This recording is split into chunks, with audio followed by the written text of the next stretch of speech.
Bonjour à toutes et à tous. Merci de nous rejoindre aujourd'hui pour ce webinaire. On va laisser un petit peu le temps à tout le monde de se connecter. On est bien entouré aujourd'hui avec d'une part l'équipe Préventimo et d'autre part Caroline Barry-Pellissier qui est la nouvelle directrice juridique chez Genapi Septéo Solutions Notaires. Pour un sujet dont on va parler avec le sourire, mais j'ai cru comprendre qui vient un petit peu alourdir votre quotidien.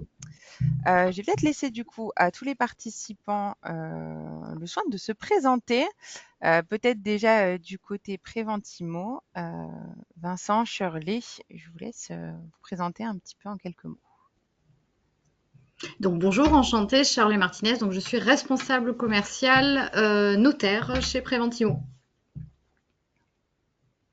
Et moi, je suis Vincent Bissini, responsable juridique Préventimo. Bonjour à tous les deux. Bonjour à Caroline aussi. Vous êtes avec nous depuis Paris, je crois.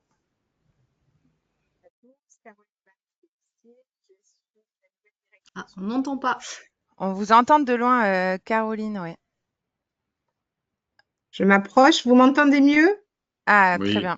C'est Magnifique. OK, voilà, excusez-moi. Donc, je suis la nouvelle directrice juridique Genapi et donc je gère tout le contenu du closier et de la Bible pour nos utilisateurs notaires et leurs collaborateurs. Voilà. Bon, trop bien. Aujourd'hui, donc, on se retrouve pour un webinaire. On a déjà fait cette édition-là. 4 bonnes pratiques pour vos états des risques. C'est vrai que l'état des risques, bon, c'est un sujet qui suscite toujours un peu des questions. Donc, on est là pour revenir un petit peu sur les points de conformité, la base, et faire quand même un gros focus sur la nouveauté 2025, qui sont les obligations légales de débroussaillement. Hop, je vais, tac, passer sur le sommaire. Et du coup, peut-être te laisser, Vincent, nous expliquer un petit peu voilà, tout ce qu'on va aborder dans cette session.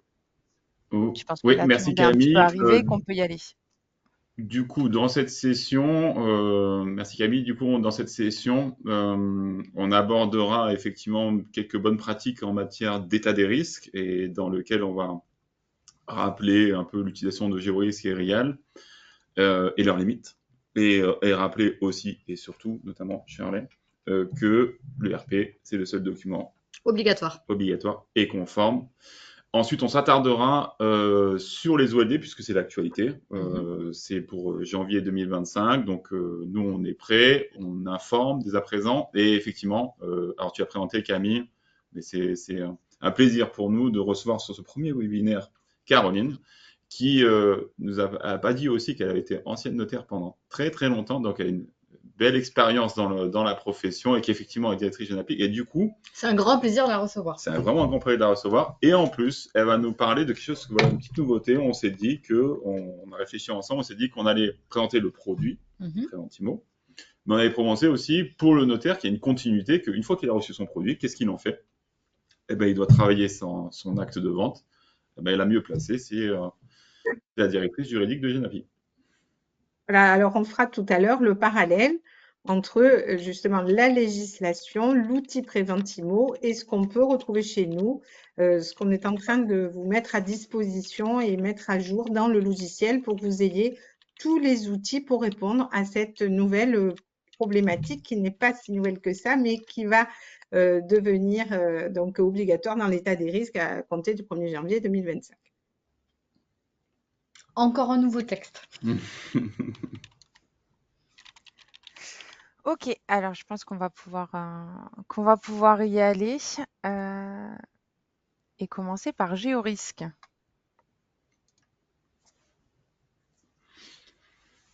Je ne sais pas si quelqu'un veut attaquer le sujet Géorisque.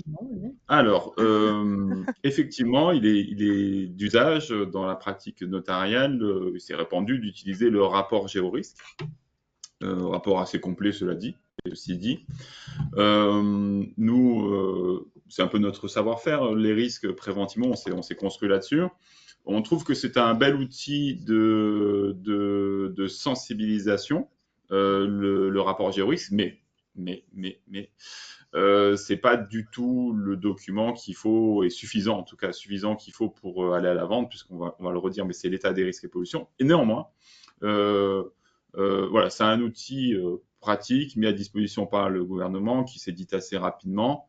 Les seules réserves que je mets, on aura l'occasion d'en voir, les seules réserves que je mets sur ce rapport, c'est attention, il y a des imprécisions de données, il y a des incomplétudes de données, et on a des fois beaucoup de données qui sont que seulement des informations communales. Donc, pour résumer, le rapport, c'est géorisque, c'est complémentaire à l'état des risques. C'est un outil. C'est exactement, Voilà. c'est qu'un outil, c'est qu'un bonus, c'est l'ERP qui fait foi en matière de diffusion des risques et pas le rapport. Le rapport, par contre, effectivement, à disposition des notaires, ça permet de sécuriser leur transaction, en fait, de donner un plus d'éléments sécurisants, mais ne jamais oublier que le focus doit être mis sur l'état des risques. Il y a un autre outil qui est souvent utilisé et confondu avec l'ERP, c'est l'ERIAL. En quoi c'est un faux ami? L'ERIAL, lui, il est plus problématique. Mettons un peu carte sur table, et je pense, Shirley, aussi que tu es confronté à cette problématique. Tous les jours. Tous les jours, effectivement, de l'utilisation de l'ERIAL, qui est partie d'une bonne intention, d'avoir un outil qui ressemble à l'état des risques et gratuit, et du coup, on se dit, bah voilà, ça peut faire l'affaire. Mais le faux ami, parce que non, ça fait pas du tout l'affaire, et il faut, entre guillemets, il faut l'utiliser vraiment avec parcimonie, si je puis dire. Vraiment une grande Si on parcimonie. peut l'éviter, c'est mieux. Et si on peut l'éviter, oui, c'est pas plus mal.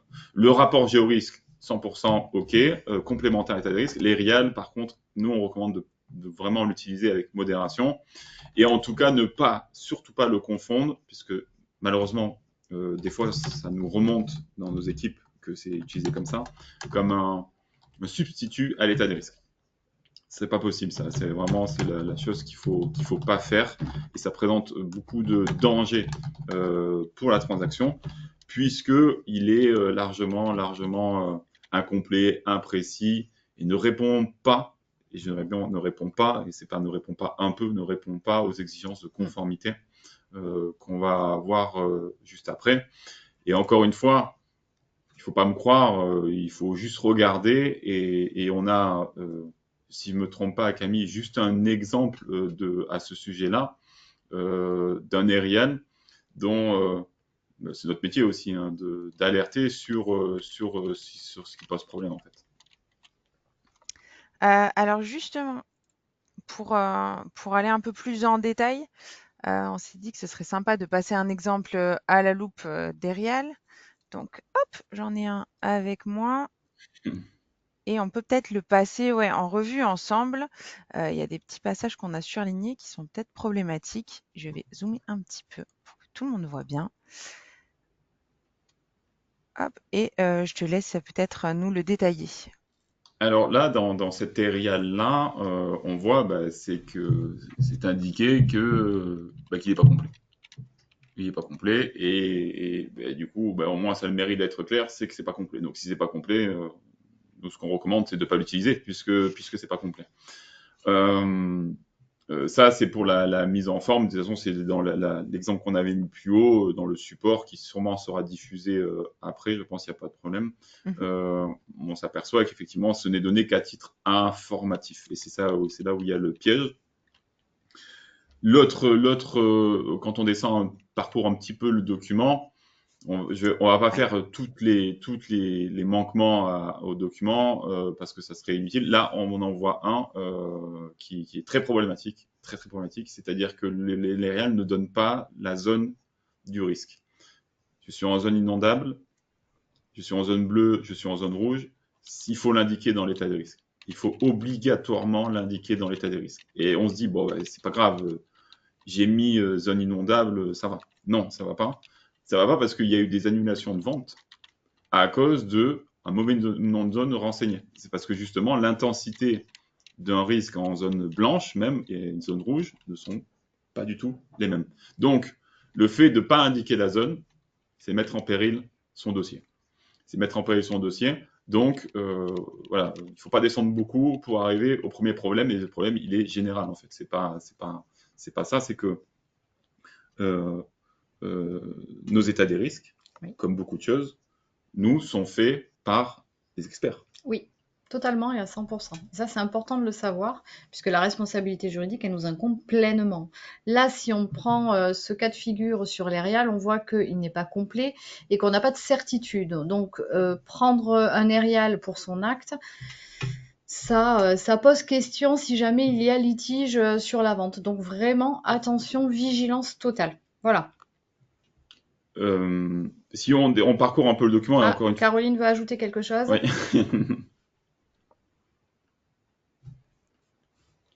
On n'entend pas. Ah, on vous entend pas, Caroline, ouais.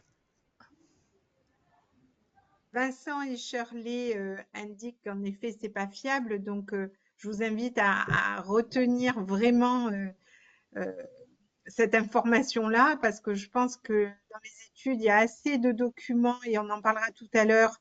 La problématique, c'est tout ce qu'on annexe, c'est tous les devoirs d'information, etc. Donc, attention, ce document, s'il n'est pas fiable, on l'oublie complètement juridiquement. Voilà, pour tout ce que ça peut entraîner derrière.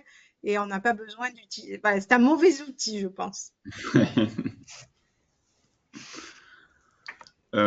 Et si on continue à descendre, mais pareil, on va pas faire tout le document. Je vais juste alerter, c'est mon point de vigilance que je voudrais pousser parce que on a un support client qui nous remonte beaucoup de questions et dans lequel il y a eu un problème qu'on a relevé, c'est au niveau de l'information argile. Alors, elle est un peu plus bas, cette information, mais elle est tout aussi importante parce qu'on a eu des cas assez problématiques là-dedans.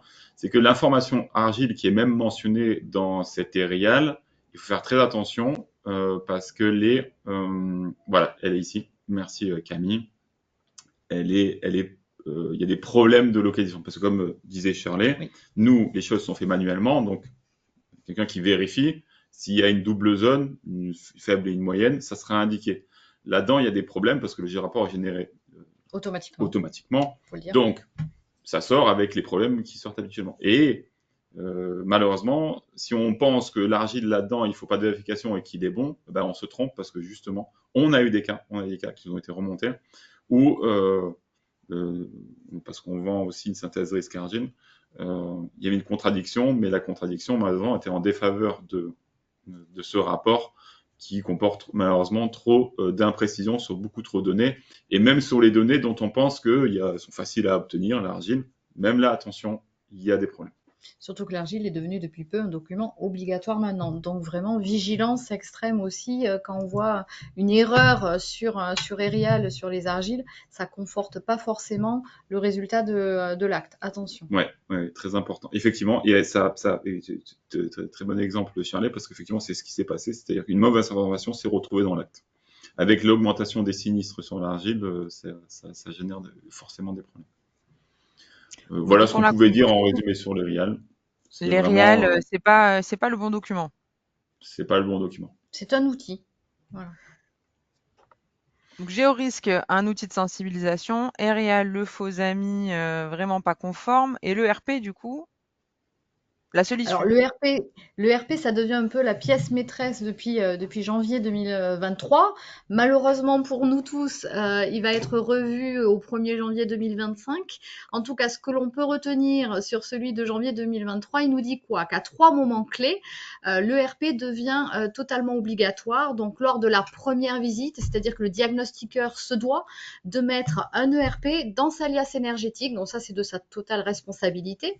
Lors de la première visite et première mise en commercialisation du bien immobilier, les premières visites locatives.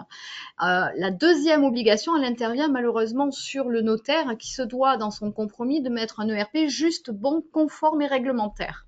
Et en troisième obligation, ça intervient au niveau au niveau de l'acte, donc toujours sur le notaire. Il est intéressant de voir qu'en 2023, on a fait quelques statistiques chez nous, puisque non seulement on a une population de diagnostiqueurs, mais aussi de notaires, et on s'est rendu compte, en parlant et en échangeant avec les diagnostiqueurs et les notaires, qu'il y avait quand même beaucoup d'erreurs dans les ERP qui sont faits par les diagnostiqueurs. Faites attention pour ceux en tout cas qui ont l'ancien réflexe d'avant le 1er janvier 2023 de prendre le RP du DIAC et de le mettre par extension dans votre acte.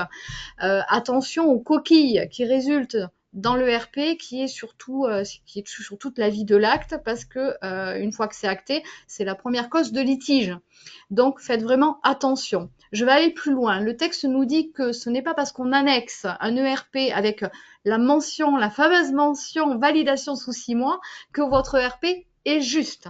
S'il y a une modification territoriale ou autre entre l'édition et entre l'acte, votre ERP, même s'il y a marqué validation sous 6 mois, le RP est totalement faux.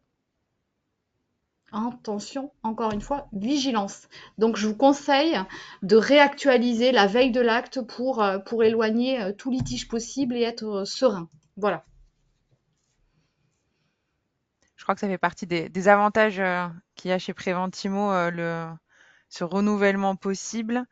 Mais c'est surtout automatique au niveau de chez Preventimo. Quand il y a une modification territoriale, le collaborateur, il a son pop-up, donc il est informé. Et il faut pas oublier qu'on est tous des êtres humains. On peut tous voir du coin de l'œil un mail et puis après faire autre chose parce qu'on est au téléphone ou en rendez-vous avec un client. Donc, en se mettant dans son process interne, la réactualisation dans la veille de l'acte avec un petit clic bouton dans les notes, et ben, ça nous permet d'optimiser au mieux déjà le temps des collaborateurs et surtout sécuriser tous les actes. Voilà.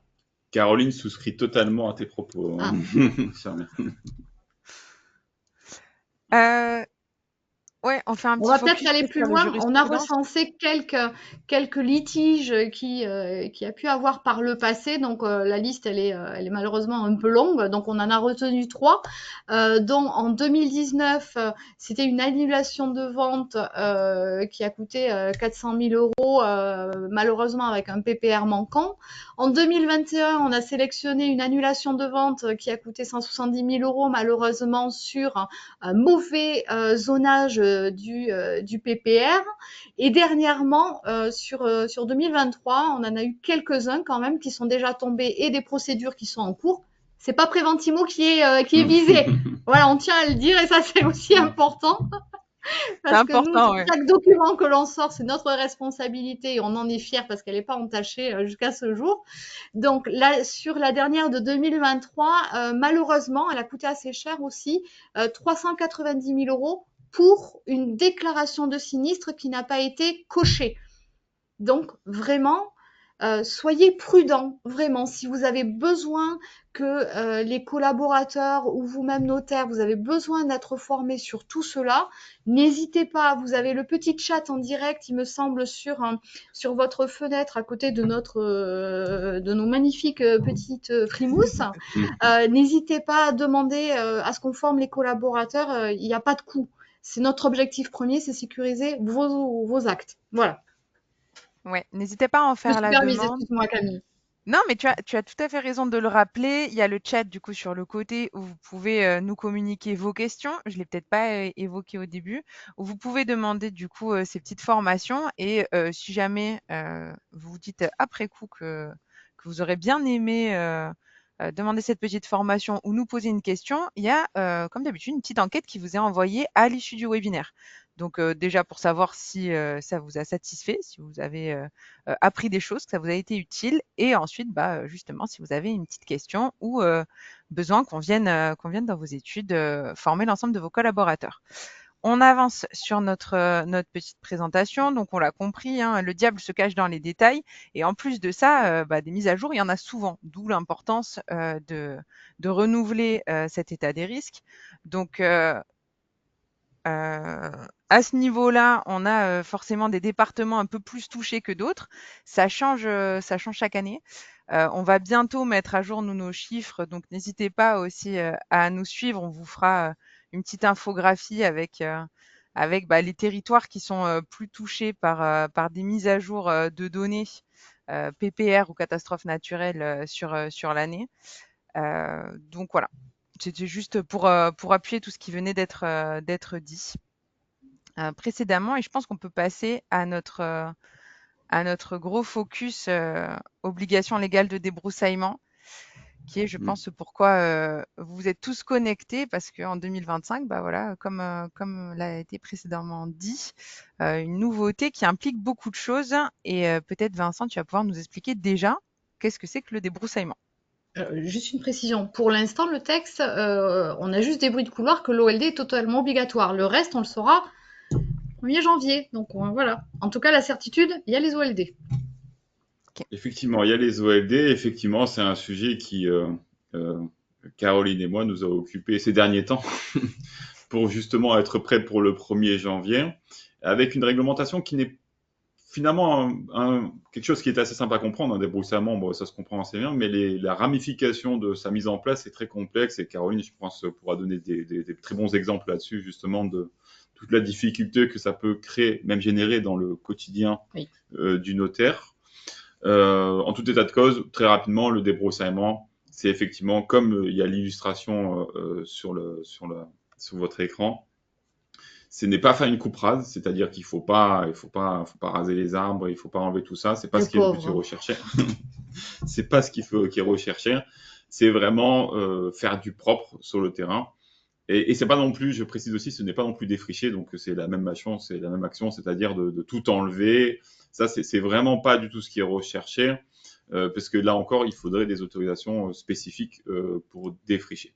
Le débroussaillement, c'est juste autour de la maison, que ce soit propre, pour évidemment, entre guillemets, limiter la propagation du feu. C'est essentiellement ça, c'est que faire en sorte de protéger et les biens et les personnes surtout par ces mesures qui, et ça explique pourquoi on le retrouve dans le RP, étaient insuffisamment appliquées.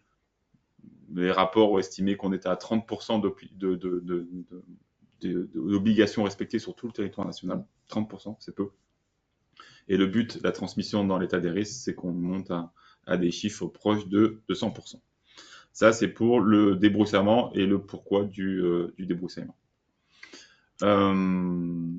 La question suivante, du coup, c'est est-ce que je suis concerné par le zonage indiqué dans l'ORP? Et voilà. Et parce que là, effectivement, maintenant, comme on en parlait tous les trois, Caroline, Shirley et moi, tout à l'heure, on préparait ce webinaire, on se posait la question, effectivement, ça fait une contrainte encore en plus pour le notaire. Et ça, je pense que voilà, ça le met encore dans un embarras sur un sujet qui n'est pas forcément super évident à débrouiller. Donc, nous, ce qu'on propose avec Preventimo, c'est que pour savoir si on est concerné, il faut savoir si ces trois conditions sont réunies. Ces trois conditions, je ne vais pas rentrer dans le détail, mais en fait, il faut analyser un arrêté ministériel. Il faut analyser les données qui sont mises à disposition du réseau risque. Il faut ensuite analyser la situation du bien par rapport à ça. Voilà. Et ça, on le fait. Oui. Ça, on le fait. Et dans l'ERP Preventimo 2025, ça sera déjà fait. Donc ça veut dire au 1er janvier 2025, ces trois conditions, pas besoin de s'en soucier. Exactement. Oui. Exactement. 1er 25, ça, c'est un travail déjà réalisé par les équipes et c'est un travail, j'insiste, compliqué puisque c'est des sources de données différentes qu'il faut mélanger et donc il faut trouver la bonne solution pour la sécurisation de la transaction. En revanche, et ça, je pense que Shirley, tu le sais aussi avec les prescriptions de travaux, là, on va demander le petit travail au notaire. C'est que pour la partie de savoir si je suis dans le zonage informatif, Preventimo vous renseigne. Par contre, si je dois procéder effectivement au débroussaillement, ça, on ne peut pas le faire. C'est pas qu'on ne veut pas, c'est qu'on ne peut pas. C'est qu'on ne peut pas parce que en fait, ça tient à la situation du bien. Et cette situation du bien, on ne la maîtrise pas. Et d'ailleurs, le notaire lui-même ne la maîtrise pas. Donc, il devra alerter, ça marche aussi pour le diagnostiqueur. Oui. Il devra alerter son client en disant voilà, c'est le bien rentre dans ces conditions, donc il faut effectivement procéder au débroussaillement. Plus concrètement, ces conditions, elles sont mentionnées juste dans cet article du code 134-6, elles sont mentionnées juste après. Elles sont ici. Alors, c'est technique, c'est le code. On a l'habitude, hein, c'est technique, c'est le code. C'est carré. C'est carré, mais au moins, pour le coup, c'est un peu ennuyeux à lire, mais par contre, pour le coup, c'est assez clair. Ça, au moins, c'est un avantage, c'est que les éléments sont assez clairs. Et ça, au moins, ils permettent de bien comprendre. Pour faire simple, entre guillemets, il faut débroussailler là où il y a un enjeu.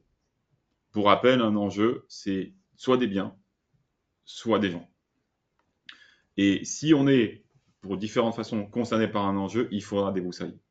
Mais c'est ça qui est important à savoir, parce que quand on prend les cartes de débroussaillement, on voit qu'elles couvrent, je dirais bien, plus d'un tiers de la France. Ça ne veut pas dire que si on est dans la zone, qu'on doit débroussailler. Il y a vraiment une étape, il y a deux réflexions. Je suis dans une zone et ensuite je dois effectivement débroussailler. Et un exemple vaut mieux que de longues explications. Donc on a sélectionné avec Camille 2 exemples qu'on a essayé d'illustrer. Dans ce premier exemple, on est dans la ville de Bordeaux et on voit qu'on se situe dans le périmètre rose, je dirais. Dans le périmètre rose, c'est là où se situent des... Alors c'est violet. Ah, c'est Rose, c'est Toulouse. Là, on est à Bordeaux, donc c'est violet. qu'on excuse pas ma méconnaissance. Tu es tout excusé Voilà. pour ton problème de couleur. Donc, merci Charlotte pour Avec ce plaisir. rattrapage. Donc, effectivement, dans la plat et où il y a le marqueur, on se situe dans une zone d'application des OLD. Est-ce qu'on doit effectivement... Donc ça, on est d'accord, Préventimo nous le dit. Oui. Chez notre ERP, la réponse, elle est dedans. En revanche, est-ce que je dois effectivement débroussailler? Eh bien là, ça dépend. Et ça dépend de la situation du bien. Là, c'est un cas facile, entre guillemets. On est en centre-ville, en zone urbaine, c'est construit, il n'y a pas de question à se poser. On doit débroussailler. Les parties communes, etc., peut-être que Caroline nous en parlera après, justement, de quand il y a une copropriété là-dessus, de toutes les difficultés que peuvent se générer à ce moment-là. Dans le second exemple, pour montrer justement que c'est pas parce que dans le zonage qu'on doit débroussailler, dans le second exemple, qui s'affiche juste là, je pense, voilà, merci Camille. C'est rose. Là, c'est rose. C'est rose. Donc, là, en second, on me fait des pièges. Je constate qu'on me fait des C'est pièges. Donc, dans ce second exemple, effectivement, sur cette app-là, il n'y a pas l'obligation de débroussailler.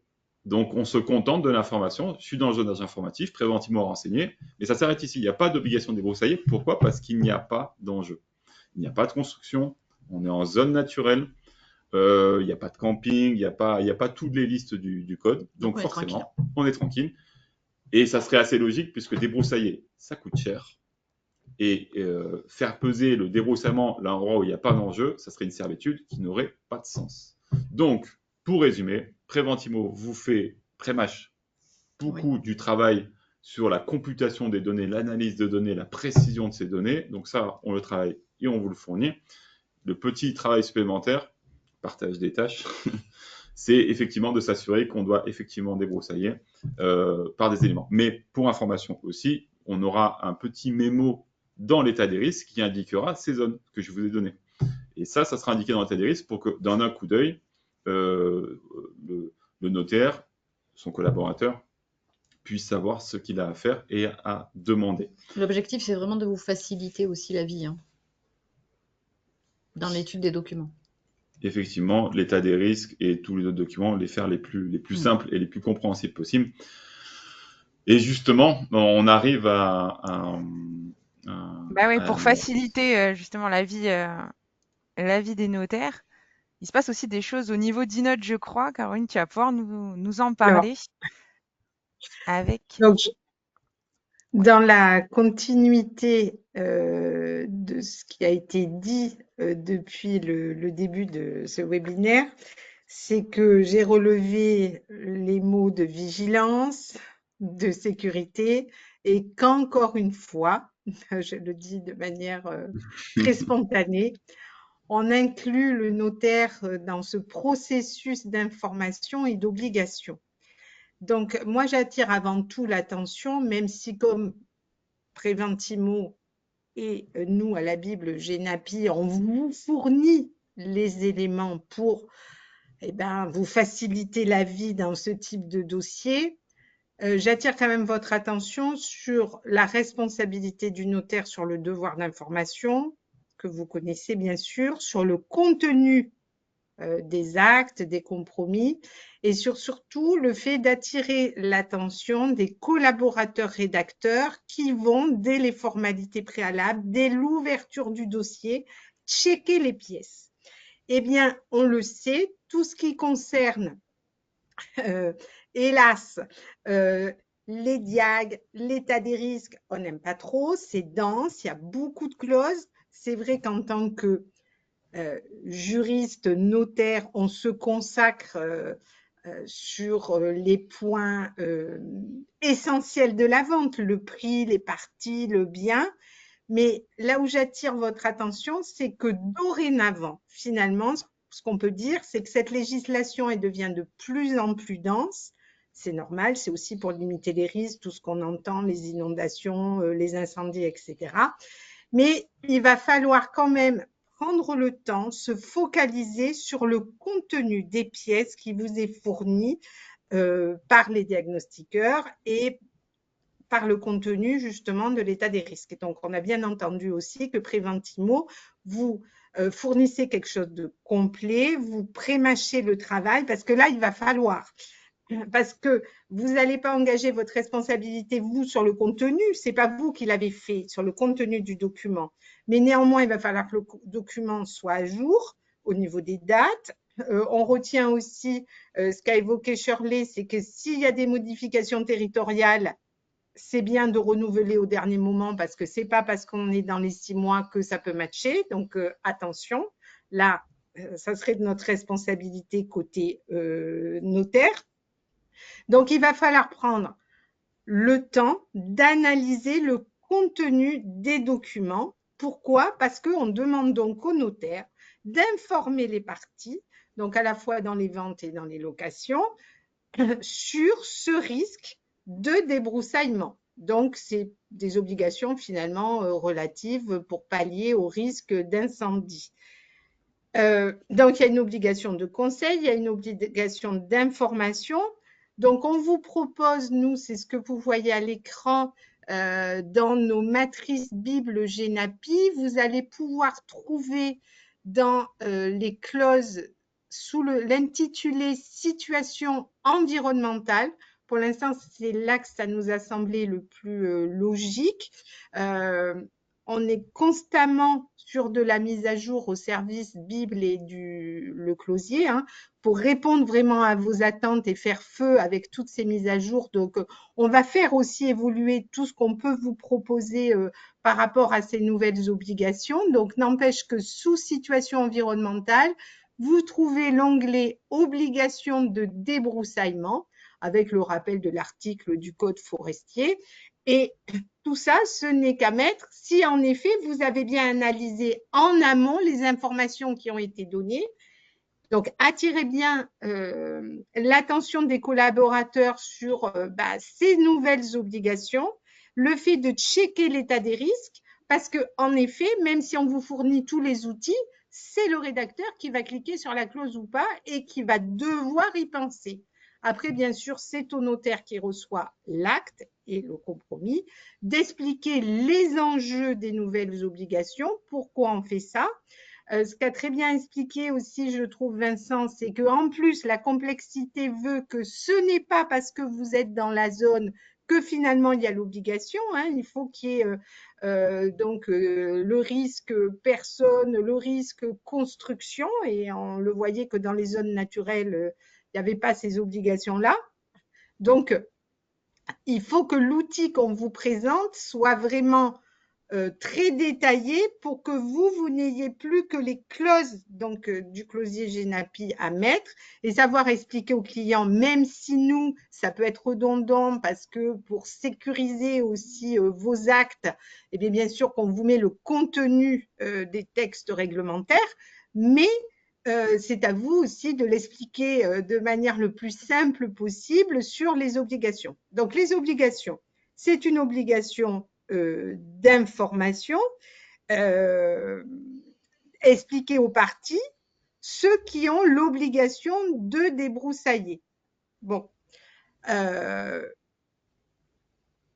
Pour les ventes, donc vous avez la clause, et Camille, je ne sais pas si tu peux montrer, le vendeur doit déclarer, s'il est soumis bien sûr, que, alors je ne sais pas, encore un petit peu plus loin peut-être,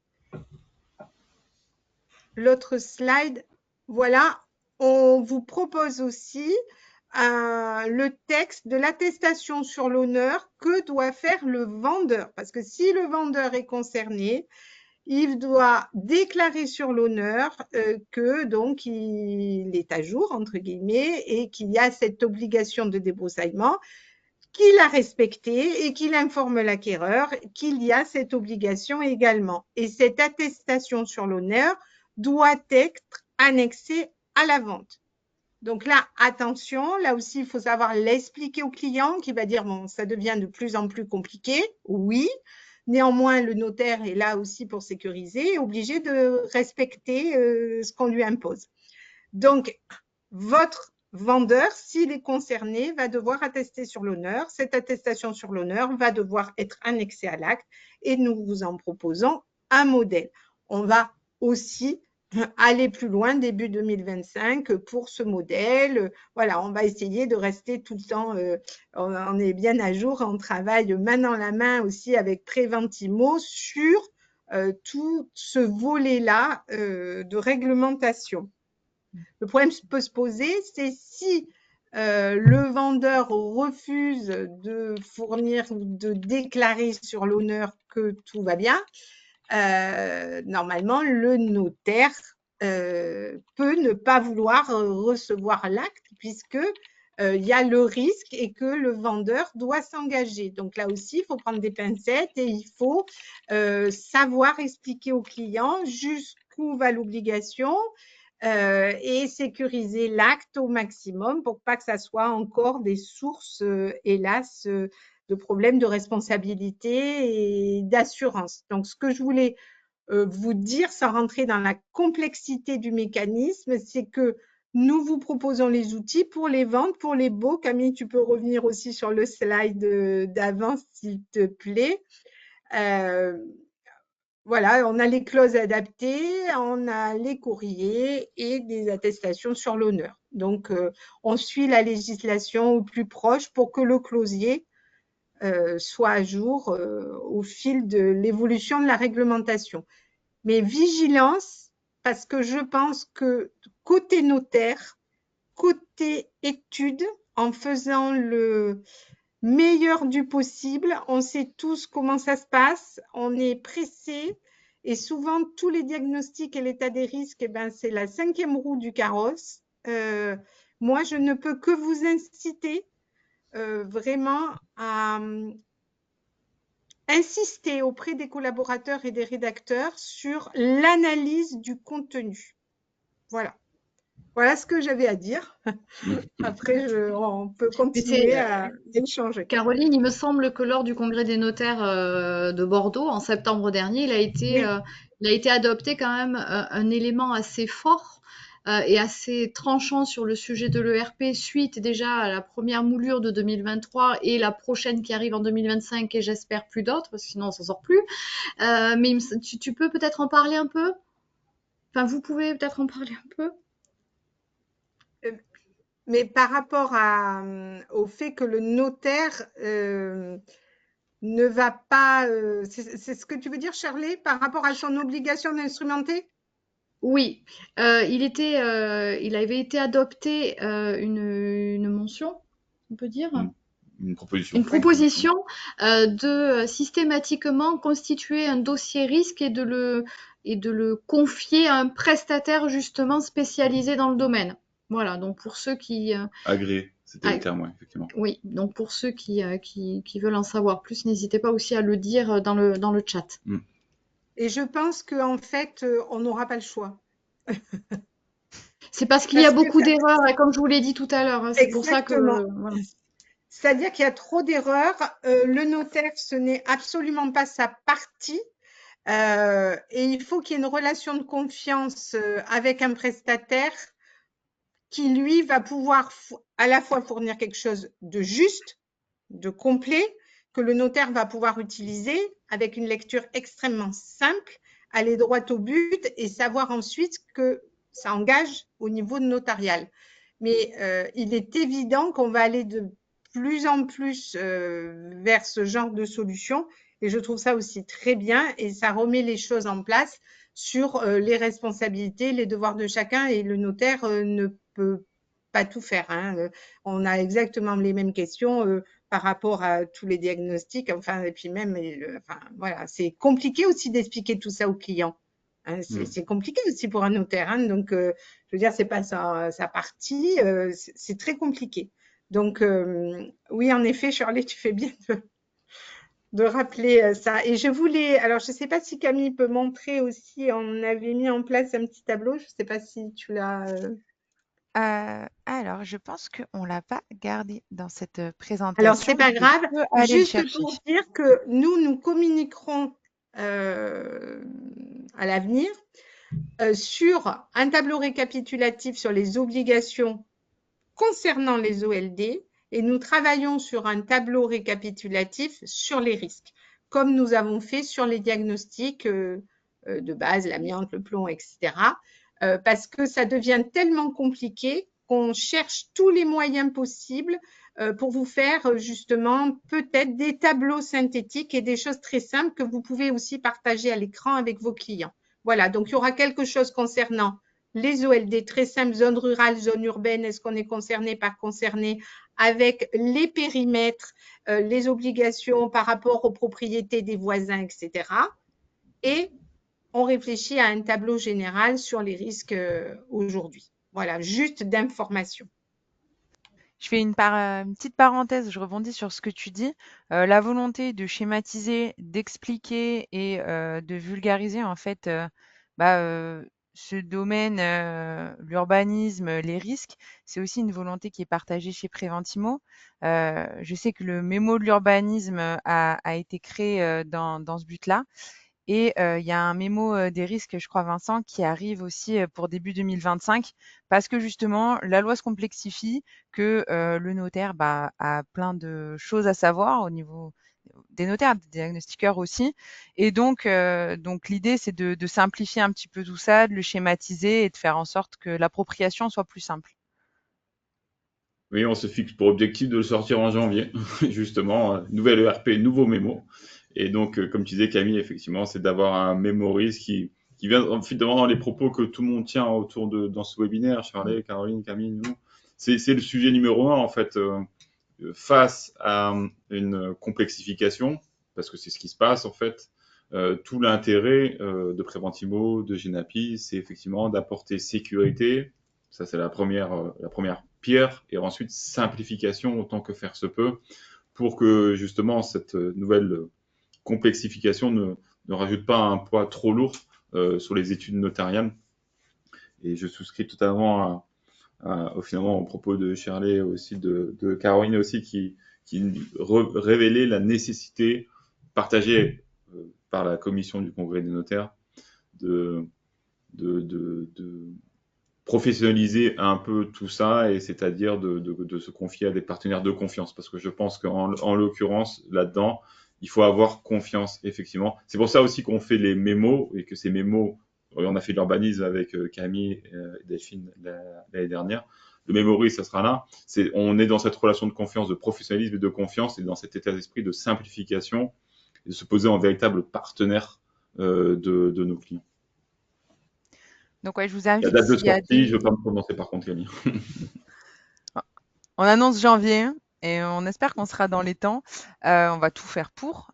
S'il y a justement des sujets, des questions en particulier que vous avez qui gravitent autour des risques, n'hésitez pas à nous les communiquer, c'est le moment, et comme ça on essaiera d'y apporter des réponses ou des schémas, des visuels dans ce mémo-là. Vous avez parlé d'erreurs, mais il y a des sanctions aussi qui font que c'est important de faire les choses bien et avec les bons partenaires. Comme tu le disais, je vous laisse peut-être nous détailler un petit peu ces sanctions liées aux OLD. Alors, sur les sanctions, ça va aller assez vite. C'est qu'effectivement, déjà, ne pas débroussailler, c'est prendre plus de risques pour son propre bien. Il faut en avoir conscience, c'est pour son propre bien et pour sa personne aussi. Il y a des sanctions financières qui sont prévues en cas de non-débroussaillement, des amendes forfaitaires qui peuvent être aggravées, qui peuvent être prononcées localement contre le propriétaire. Pour quelque chose qu'on connaît très bien, puisque c'est ce que rappelait Charlie tout à l'heure, s'il y a une problématique dans l'OLD au niveau de l'ERP, ça, Nullité. ça peut entraîner effectivement la nullité de la vente, donc ça à ne pas négliger. Et là, c'est peut-être Caroline qui peut-être nous peut partager son expérience, puisqu'effectivement, au-delà de la transmission de l'ERP, Caroline évoquait la nécessité d'établir une attestation. Ce n'est pas le notaire qui établit l'attestation, hein, c'est vraiment le vendeur qui l'établit. Et là, se poser la question justement sur qu'est-ce que doit faire le notaire face à cette situation. Alors peut-être Caroline. On n'entend plus. Est-ce que là, c'est bon? Oui. Oui. Pardon, c'est bon là, excusez-moi. La difficulté qu'on a dans la pratique aussi, c'est qu'aujourd'hui, tout devient tellement compliqué qu'en effet, on sollicite aussi beaucoup les clients. Ils doivent déclarer, ils doivent attester pas mal de choses. Et c'est compliqué aussi de faire passer l'information parce que parfois, c'est des points techniques. Ils savent pas trop à quoi ça les engage, ce style de déclaration. Et en effet, ça les rend responsables. Je veux dire, ce n'est pas non plus au notaire de dire que la propriété est débroussaillée. Non, c'est le vendeur qui atteste qu'il a fait le nécessaire. Donc, bien sûr, il engage sa responsabilité. Après, le notaire est Vincent le disait tout à l'heure, bien sûr que le notaire ne connaît pas, il connaît sur le papier avec les renseignements fournis par l'urbanisme, avec le titre de propriété, l'état hypothécaire, tout ce qu'on veut, mais physiquement, c'est extrêmement rare qu'il connaisse le bien, à part s'il y a une évaluation par l'étude ou un inventaire fait dans le cadre d'une succession, bon, et j'en passe. Donc, en effet, c'est le vendeur qui va déclarer. Et le thème, enfin le sujet était abordé au congrès des notaires en disant si en effet le vendeur ne veut pas attester sur l'honneur et ne peut pas fournir cette attestation à annexer à l'acte, eh bien le notaire peut doit refuser d'instrumenter et de signer la vente. Donc c'est certain qu'aujourd'hui, toutes ces réglementations créent il y a des conséquences extrêmement lourdes sur la responsabilité, sur le devoir de conseil, jusqu'à la signature de l'acte de vente qui est mise en jeu. Donc, je pense que quand on comprend ça, on regarde plus le montage du dossier de la même façon. Et voilà, rien n'était simple et tout va devenir encore moins simple. Donc, oui, il ne faut pas oublier qu'aujourd'hui, les clients et les notaires le savent, attaquent très facilement, mettent en jeu la responsabilité du notaire. Donc, voilà, encore plus de vigilance qu'avant et des informations fluides et le plus clair possible avec ce client qui va devoir s'engager, qui va devoir faire des attestations. Donc, voilà, faire passer le message le plus simplement possible aussi par de l'information, par tout moyen, par l'étude, par la salle d'attente, par des sites, par Préventimo. Voilà, trouver des bons partenaires aussi pour faire une communication, je trouve, auprès des clients des études. Voilà, que ça aille au-delà que du simple collaborateur qui monte le dossier, mais que les notaires sachent communiquer aussi chez Genapi, on essaie de communiquer par des flashs tout le temps via la com et le market et Préventimo aussi. Je trouve que c'est important que les notaires mettent à disposition tous les documents que nous pouvons leur fournir pour informer les clients.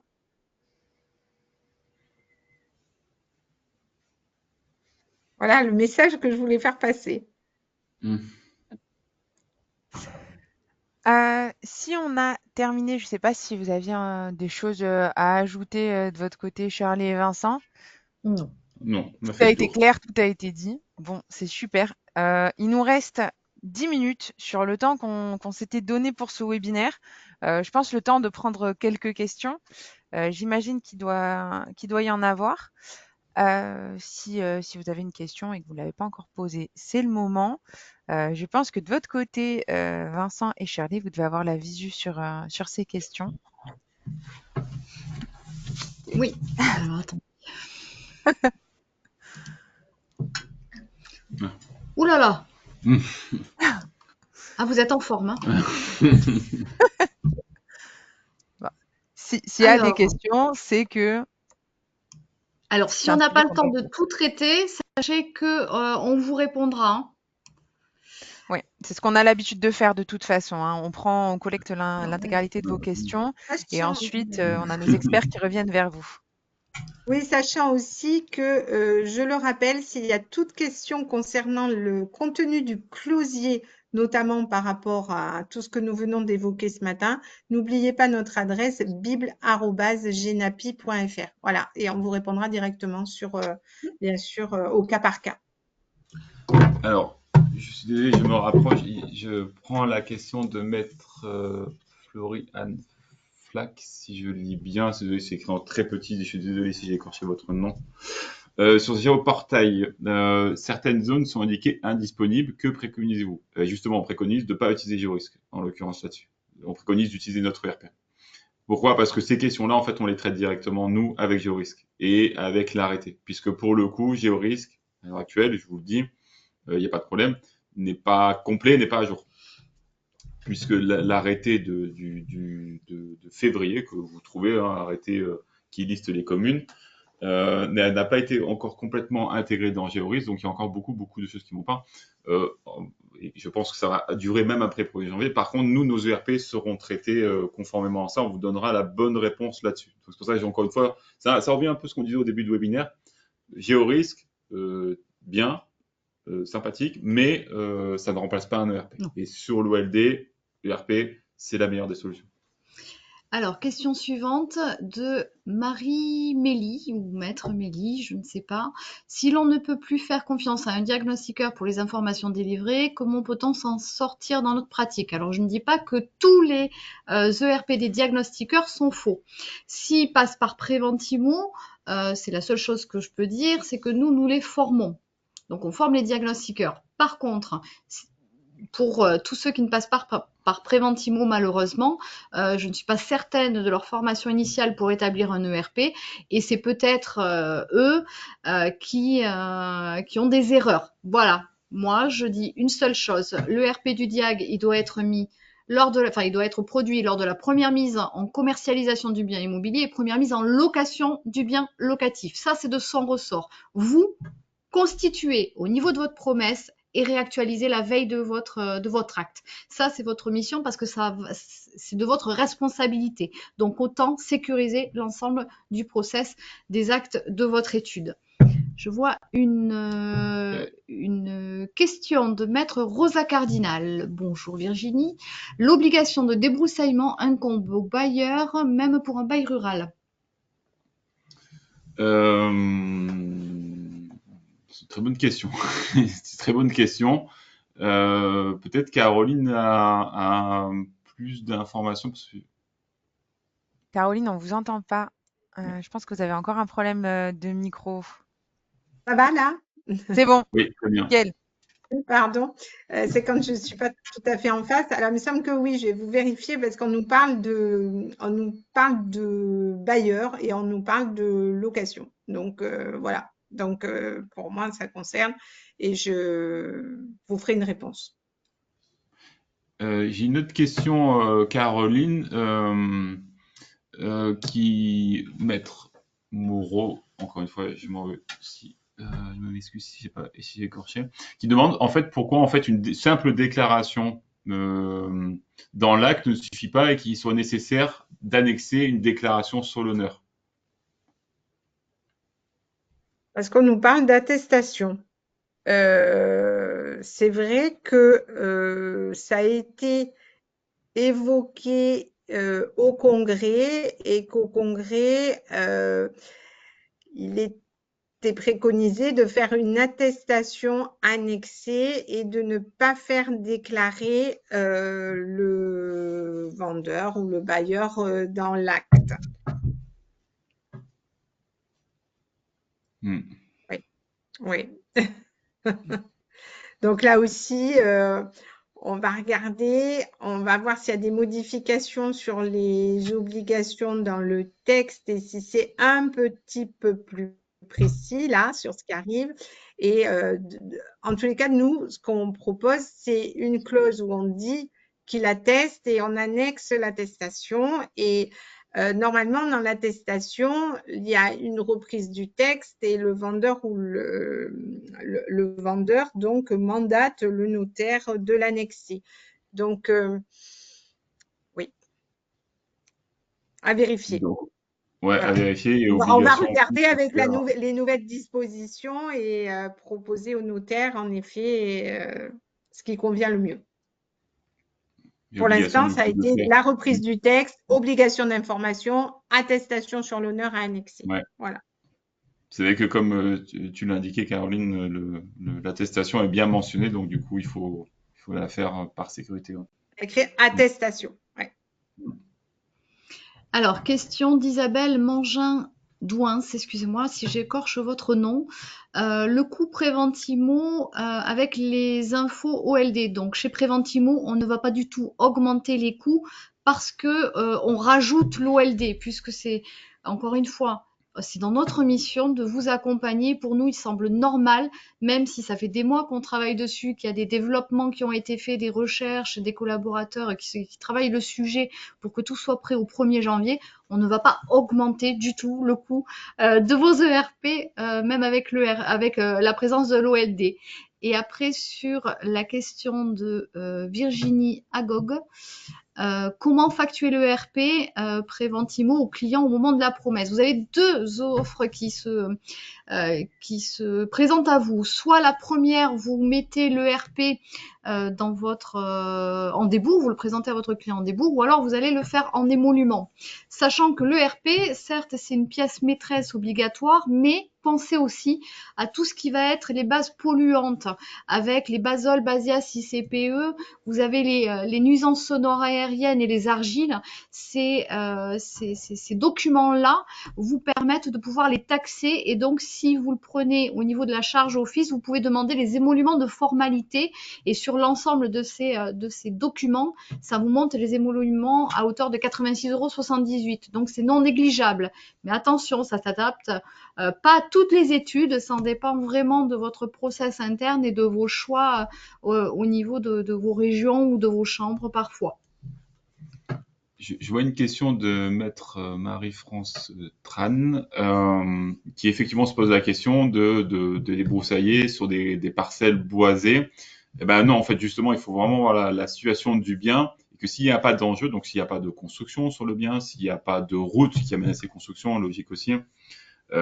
Si on n'est pas en zone urbaine, bon, parcelle boisée, normalement, c'est plutôt en zone naturelle.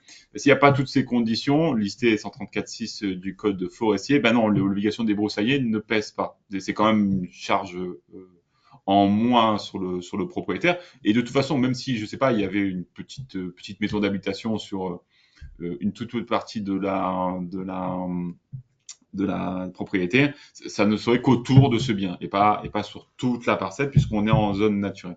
Donc, effectivement, de bien regarder l'état des risques dans lequel il y a ça et les conditions qui vont avec et les conditions de débroussaillement là-dedans, dans l'importance d'avoir un bon prestataire.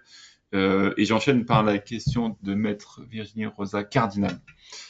Qui, je pense, est adressé à Caroline Barré-Pellissier. C'est en cas d'indivision, est-ce que l'attestation, je dis ça parce qu'on en parlait juste avant, en cas d'indivision, est-ce que l'attestation doit être signée par tous les indivisaires? Vous m'entendez là? Oui. C'est bon le son? Alors pour moi, oui, parce que ce que je disais justement sur la préparation de ce webinaire. Alors le son est un peu faible, mais elle a répondu oui, par tous les indivisaires. Oui, c'est bon là? C'est OK? Ah, oui, nickel. Oui, pardon. Oui, le texte dit le cédant, le vendeur. Donc pour moi, ça concerne l'indivision. C'est vrai que comme je l'évoquais avec Vincent avant cette réunion, on va se retrouver aussi dans des ventes de biens suite à des successions, suite à des divorces. On va avoir des indivisaires qui vont pas forcément comprendre les tenants et les aboutissants de la législation. Ça va être compliqué. Mais pour moi, c'est commun, bien sûr, et c'est une obligation qui concerne tous les propriétaires. Donc, voilà. On pourrait aussi se poser la question sur le démembrement. Hein, donc, voilà, si on va plus loin, bien sûr. Après, dernière question. Doit-on actualiser l'ensemble des ERP déjà dans nos dossiers à partir du 1er janvier? J'ai envie de répondre que si le dossier n'est pas acté, la veille de l'acte, vous réactualisez. Si c'est acté, c'est pas la peine de revenir dessus, hein.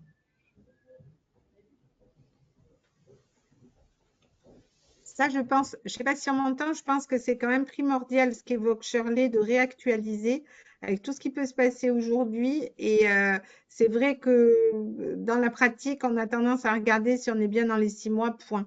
Mais je pense que c'est bien de mettre le doigt là-dessus ce matin. Dites-vous une chose, même si par exemple on est le 1er janvier, vous ouvrez un dossier en étude au moment de la promesse et finalement vous actez, allez on va dire le 15 mars parce que ça a super bien carburé et que tout est bon, même si c'est pas dans les 6 mois, j'ai envie de vous dire la veille de l'acte, même si ça fait 2 mois et demi, réactualisez. C'est important. Si on omet de réactualiser quand il y a une modification territoriale parce que l'erreur elle est humaine et qu'on peut être occupé par Mons et par Vaux tous, au moins ça évite les problématiques parce que quand elles arrivent, c'est jamais agréable. Ce sont des soucis psychologiques pour tous dans l'étude et ça sert à rien. Voilà, donc on est là pour ça. Donc n'hésitez pas, réactualisez. Voilà. Alors, Alors, je ne sais il y pas, a vous aussi. m'entendez? Oui. Oui. Oui. Pardon, je t'ai coupé. Non, Euh, vas-y. Juste, ce que je voulais dire aussi, c'est qu'il y a certaines régions, comme elles sont dans ces cartographies-là, elles vont être beaucoup plus sensibilisées par le travail de tous les jours parce qu'elles vont vendre des biens dans ce secteur-là. Mais n'oublions pas que le notaire n'a pas de compétences territoriales et qu'un notaire à Clermont-Ferrand ou dans le nord de la France moins concerné par tout ça peut très bien être chargé de la vente d'un bien situé dans une région où il existe ce risque et l'étude et les collaborateurs sont beaucoup moins sensibilisés à ce problème. Donc, attention, l'information et la sensibilisation, elle doit bien se faire partout parce qu'on peut être tous confrontés, tous les notaires aujourd'hui peuvent être confrontés à cette nouveauté, si on peut dire, et à cette vigilance sur l'état des risques et le débroussaillement. Merci Caroline. Alors je me permets Camille de t'adresser des questions parce qu'il y a énormément de questions. Vous avez été très nombreux à participer aujourd'hui. On vous en remercie. Ça fait toujours plaisir de pouvoir discuter, échanger avec vous, même sur ce format-là, et de se retrouver tous entre nous. Beaucoup de questions Camille, vraiment beaucoup sur est-ce que le support sera communiqué après envoi. Première, voilà, vous avez été posé plusieurs fois cette question. Deuxième question. Il y a des gens qui n'ont pas pu accéder ou en partie, etc., ou qui souhaiteraient revoir le webinaire. Donc voilà, je te transmets les deux questions. Alors bien sûr, on va vous envoyer à l'issue de cette session déjà le replay et ensuite le support. Vous faites bien de le demander parce que comme ça nous confirme qu'on est dans la bonne pratique. Si le mail n'arrive pas tout de suite, parce que des fois on se dit il y a peut-être eu un petit bug, mince, ils m'ont dit qu'ils m'enverraient le document. Alors laissez-nous peut-être un petit temps, quelques jours pour nous retourner. C'est vrai qu'on est une petite équipe et en fait, derrière les mails que vous recevez qui paraissent parfois automatisés, eh ben, c'est nous aussi avec nos petites mains qui tapons les messages et qui mettons les replays, etc. en ligne. Donc voilà, pas d'inquiétude si ça n'arrive pas tout de suite. Ça arrivera normalement demain, au plus tard lundi. Si vous ne le recevez pas, faites-nous un rappel. Vous pouvez nous contacter soit chez Preventimo, soit chez Genapi. Le support est réactif pour ça. Donc voilà, mais en tout cas, vous allez le recevoir, c'est prévu. Au plus tard lundi, normalement, tous les participants de ce webinaire auront reçu les deux éléments. Je pense qu'on vous enverra aussi un petit livre blanc à l'issue de ça. On a perdu, j'ai l'impression, la connexion vidéo avec alors l'équipe Septéo, mais qui est l'équipe Preventimo. Et je pense que du coup, c'est le signe pour nous de finir la session. La caméra a dit stop, on arrête. Et parce qu'on a dépassé le temps, en tout cas, je Vous nous remercie toutes les entendez ou pas? Vous personnes. entendez ou pas? Oui, on vous entend. Ah, ça y est, Ah, c'est magique, nous voilà, on repartit alors, d'équilibre. est-ce que, Camille, t'allais conclure, est-ce que tu peux me laisser répondre à 2-3 questions avec Shirley avant la conclusion? Allez, on fait un petit Allez, extra, un petit extra parce time. qu'effectivement, on a des retours d'expérience. C'est ça qui est bien aussi avec ces webinaires, c'est qu'on a des retours d'expérience et on a effectivement quelqu'un qui nous dit, maître Audrey Jovan-Carrère, qui a constaté elle aussi des incohérences entre le CU, le sujet des argiles et le géorisque. Et entre guillemets, c'est pas trop grave d'annexer le rapport géorisque parce que pour le coup, le rapport géorisque, c'est pas vous qui l'éditez. Vous n'avez pas la possibilité de le corriger non plus. C'est ce qu'on disait. Donc là, vous prenez pas de risque à éditer le rapport géorisque. Et il y a Et à aussi le des mettre. témoignages de personnes qui n'utilisent plus les RIAL pour des manques d'informations. Donc, Voilà, et ça répond, merci Charlie, merci à vous. effectivement, ça répond aussi oui, il faut pas mettre les RIAD. Là, par contre, autant le rapport, oui, mais autant les RIAD, je pense qu'il faut pas le mettre dans l'acte parce qu'il est proposé comme un ERP et pas comme un rapport informatif. Et c'est ça, il faut bien faire la différence. Un rapport géorisque informatif, on peut le mettre dans l'acte, ça coûte rien, C'est c'est pas grave, informatif. c'est informatif. Les RIAL, vu comme un ERP ou complément d'un ERP, ça, c'est pas bon. Donc les RIAL, on le laisse en dehors. On peut le consulter, le télécharger, on peut vérifier, mais on le laisse en dehors de son acte et c'est plus sécurisant pour tout le monde. Et enfin, peut-être une dernière question qui reprend les propos de Shirley, justement, les recommandations de Shirley tout à l'heure, qui sont très justes.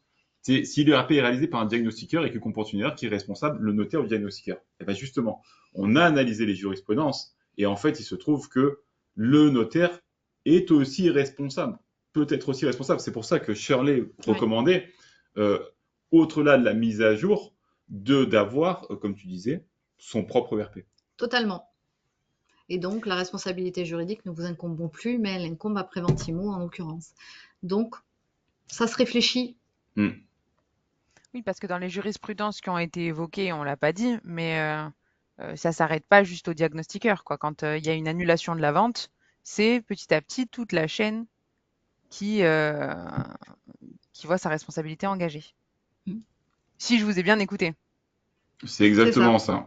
Et comme disait Caroline, on aime bien mettre des choses en plus sur les épaules des notaires et on va chercher souvent la responsabilité du notaire qui sont, entre guillemets, c'est plus compliqué pour lui se défendre que les autres professions. Et effectivement, le notaire, il est, alors qu'il n'a pas fait le RP, il est aussi tenu pour, alors pas totalement responsable, mais pour moitié responsable. On est moitié d'un problème, c'est quand même un problème. Et du coup, pour quelque chose qu'il n'a ni commandé, ni quoi que ce soit, il a juste annexé. Donc, faire très attention. Et je renouvelle les propos et de Caroline et de Shirley sur la vigilance, la confiance et vers un partenaire pour commander ces risques, pour se dégager cette responsabilité et ce temps aussi finalement. Et ce temps et cette sérénité. Trop bien. Eh ben merci, merci à tous les trois d'avoir été présents pour ce webinaire. C'était hyper chouette et j'ai l'impression qu'il y a des bons retours des personnes qui nous ont suivis. Donc oui, je le répète, le support vous sera envoyé, la vidéo aussi. Et si vous avez une question, n'hésitez vraiment pas à nous la poser et à répondre à la petite enquête qui va vous être envoyée, voilà, là de manière automatique, donc directe, quand on aura coupé ce webinaire. Merci à tous. Merci encore Caroline, Shirley et Vincent. Et puis, je vous souhaite à tous une bonne journée. Rendez-vous au 1er À janvier. bientôt. Merci à toi, Camille. Encore Caroline. Merci. Avec plaisir. Merci à tous. Au revoir. Merci à vous. Au revoir. Merci à tous.